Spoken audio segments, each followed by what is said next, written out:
जय जिनेन्द्र। कल हमने भक्तामर स्तोत्र के विषय में प्रास्ताविक किया। उसमें मैंने दो शब्दों का प्रयोग किया था, मंत्र और स्तोत्र। आज हम मंत्र की व्याख्या करके वह हमारा मंगल कैसे करता है, इस संबंध में विचार करेंगे। मंत्र दो शब्दों से बना हुआ है, मन और त्र, और इसकी व्याख्या करते हुए कहा गया है, मननात् त्रायते इति मंत्र, अर्थात जिसका मनन करने से हमारी आत्मा का तारण होता है, उसे मंत्र कहते हैं। जब मंत्र हमारा तारण करता है, इसका अर्थ क्या है? इसका अर्थ है कि वह हमारा मंगल करने में समर्थ है। यह मंगल कैसे होता है? जब हम मंत्र का उच्चारण करते हैं तो हम बाहर की हलचल को भूलकर, हमारे संसार की क्रियाओं को भूलकर भीतर प्रवेश करते हैं और आत्मा में रमण करते हैं। इस अवस्था में हमारे भावों की, हमारी इच्छाओं की तरंगे उठती है, वे शुद्ध होती है। इन शुद्ध तरंगों से आत्मा के साथ संपर्क किया जाता है। हमारी सामायिक साधना में एक शब्द का उपयोग होता है, पर्युपासना। पर्युपासना यानी सर्व प्रकार से आत्मा के समीप रहना। मंत्र हमें इस पर्युपासना का अनुभव देता है। हम अगर मंत्र को हमारे जीवन में आत्मसात कर ले तो हमारा चारित्र उत्तम होगा।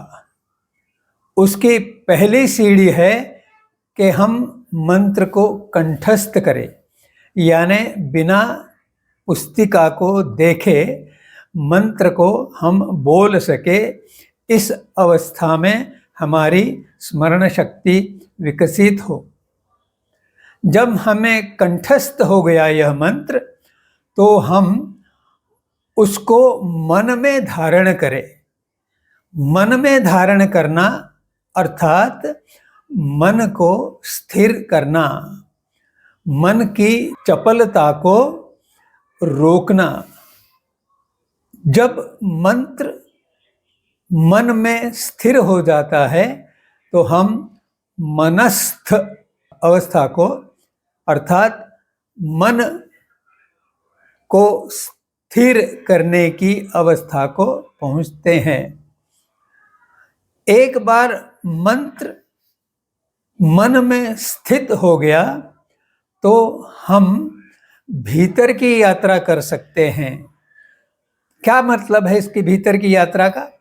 भीतर की यात्रा का अर्थ है बाहर भौतिक वस्तुओं से, आकर्षणों से छुटकारा पाकर हम भीतर आध्यात्मिक चिंतन की ओर बढ़ते हैं। इसे भीतर की यात्रा कहते हैं। इसका पहला पड़ाव है चित्त। चित्त यह आत्मा की शक्ति का एक छोटा प्रतीक है। जब मंत्र चित्त में स्थित हो जाता है, यानी चित्तस्थ हो जाता है, तब हमें कुछ स्मरण करने की आवश्यकता नहीं रहती। मंत्र अपने आप हृदय से निकलता जाता है। आचार्य श्री जवाहरलाल जी महाराज साहब लगभग 100 वर्ष पूर्व हमारे जैन समाज के आचार्य थे। वे भाव विभोर होकर भजन करते थे। भाव विभोर होना अर्थात आत्मस्थ होना, आत्मा में स्थित होना। जब हम आत्मा में स्थित कर लेते हैं हमारे मंत्र को, तो हम आत्मा से एक रूप हो जाते हैं, समरस हो जाते हैं, अलग नहीं रहते। तब हमें बिल्कुल भी कुछ नहीं करना पड़ता। हम जब मंत्र का स्मरण कर रहे हैं, वह स्थिति 24 घंटे चलती है। इसे कहते हैं मंत्र से आत्मस्थ होना या मंत्र का आत्मस्थ होना। इसके बिल्कुल विपरीत है तोता रटन। तोता बिना कुछ समझे अपने स्वामी के बताए हुए शब्दों को याद कर लेता है और उससे ही वह उच्चारण करके अपनी चतुराई बताने का प्रयास करता है। आपको एक कहानी याद तो होगी।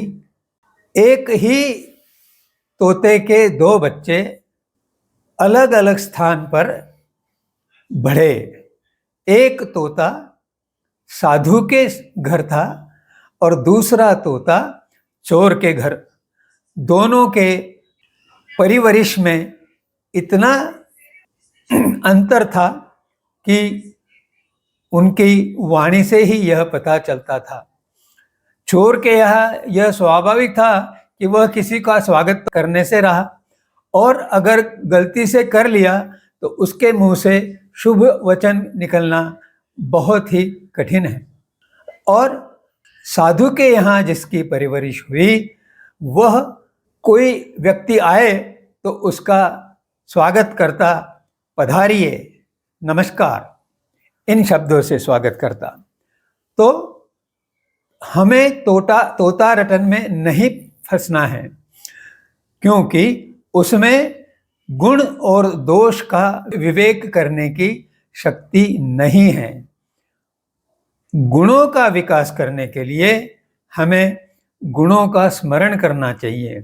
कल मैंने बताया था कि जैन दर्शन गुण परक है, यानी गुणों की स्तुति के लिए विकसित किया गया है। वह व्यक्ति विशेष या मूर्ति विशेष या ईश्वर विशेष की स्तुति नहीं करता, वह करोड़ों अरिहंतों की स्तुति करता है।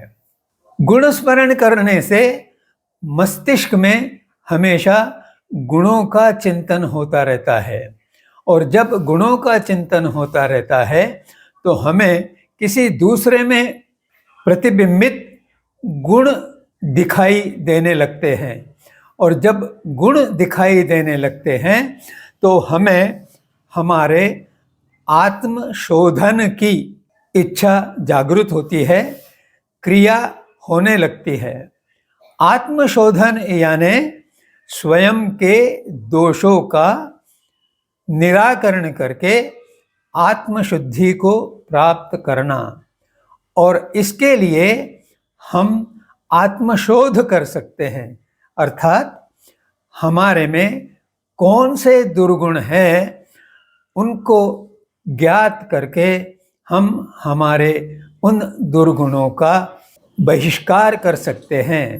उन दुर्गुणों को हमारे भीतर से बाहर कर सकते हैं, उनका निर्मूलन कर सकते हैं।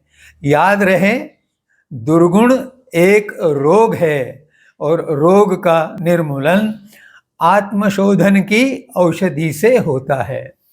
जब हम गुणों को आत्मसात कर लेते हैं तो हमारा आचरण बहुत उत्तम होने लगता है।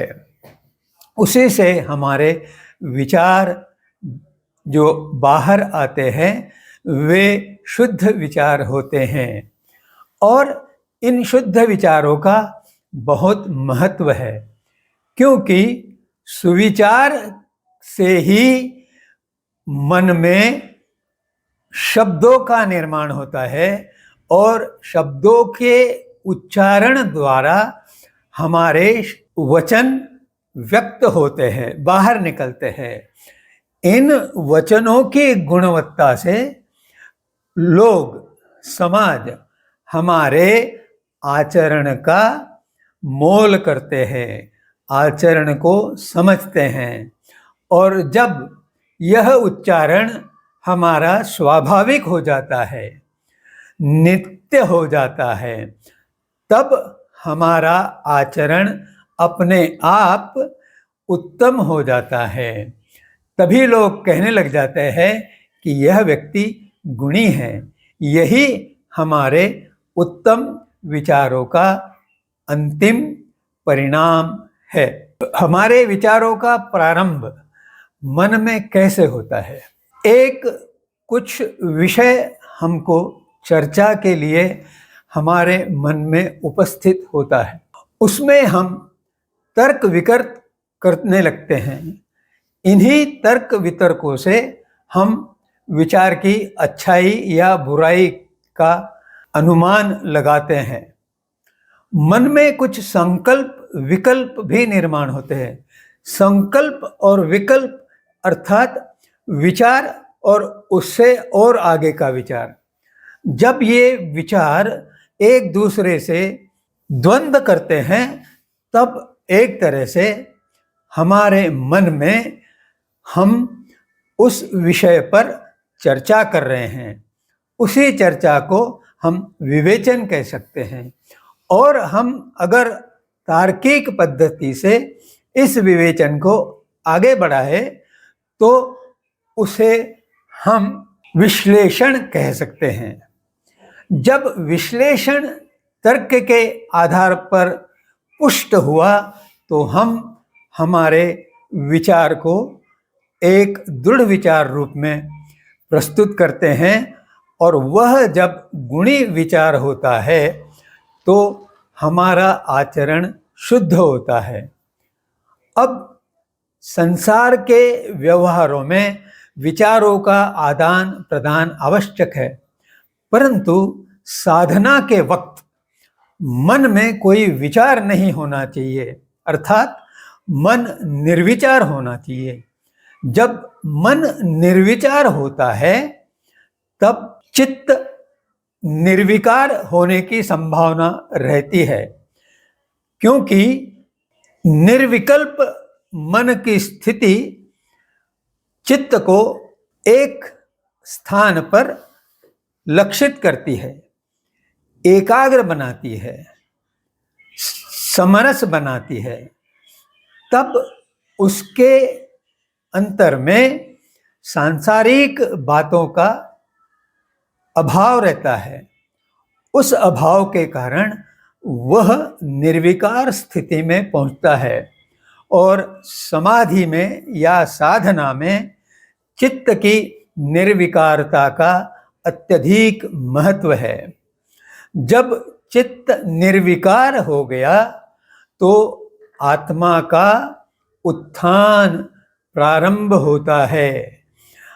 मनुष्य की आध्यात्मिक शक्ति में वृद्धि होने लगती है और इस वृद्धि का निरंतर उपयोग होने से आत्मा का विशुद्ध परिणाम होने से वह उत्थान की ओर बढ़ता है।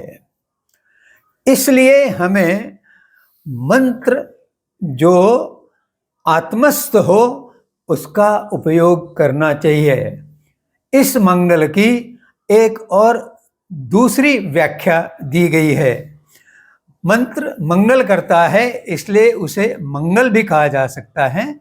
और मंगल यह शब्द दो शब्दों से बना हुआ है, मम और गल।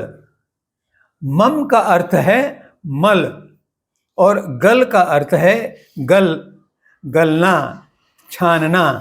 अर्थात जो मल है उसको हमने छान लिया।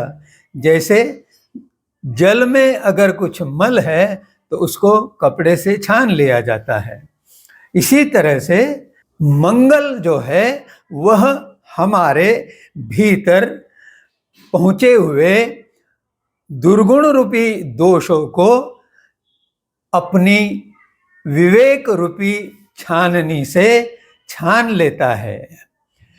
इस मंगल की व्याख्या करते हुए कहा गया है, मंगम नारकादिषु पवडंतम जो लातिति मंगलम, अर्थात जो मंत्र नरक आदि बुरी गतियों से बचाता है और अच्छी गतियों में जन्म दिलाता है, वह मंगल मंत्र है।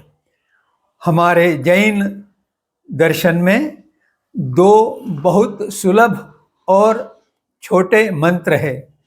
पहला मंत्र है नवकार मंत्र, जिसे महामंत्र कहा जाता है, और दूसरा मंत्र है चार मंगल मंत्र। यह भी बहुत महत्वपूर्ण है। इनके संबंध में फिर कभी विश्लेषण करेंगे। जय जिनेंद्र।